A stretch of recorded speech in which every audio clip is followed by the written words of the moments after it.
हात काढणं पकवान. म्हणजे विकास कामाला बघा मला कसं आणलेलं लोकशाहीमध्ये हे लक्षात घ्या. मी उमेदवार आहे, उमेदवार. चेहऱ्यावर काळा बुरका, हातात बेड्या आणि पोलिसांचा कडेकोट बंदोबस्त. तुम्हाला वाटत असेल हा आरोपी जेलमध्ये जातोय किंवा कोर्टात तरी जातोय, पण जरा थांबा, हे असं नाहीये. हा उमेदवारीचा AB फॉर्म भरतोय. तुम्ही ऐकताय हे खरंय.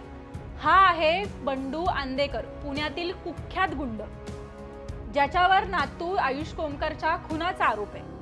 तोच आता उमेदवारीचा फॉर्म भरतोय. पण त्याच कुटुंबातील तिघांनी आता उमेदवारीचा अर्ज भरलाय. बंडू आंदेकर हा अपक्ष म्हणून उमेदवारीच्या रिंगणात उतरलाय.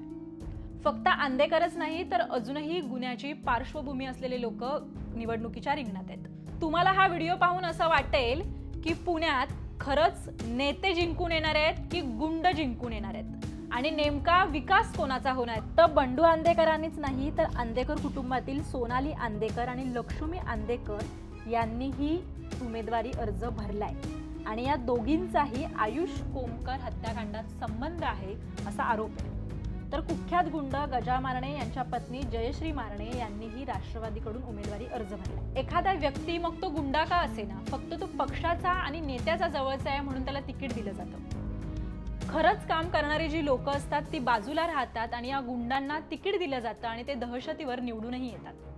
पण हे दहशत असणाऱ्या गुंडांचं राज्य आलं तर सामान्य नागरिक खरंच सुरक्षित आहे का, असा प्रश्न आता वारंवार पडतो.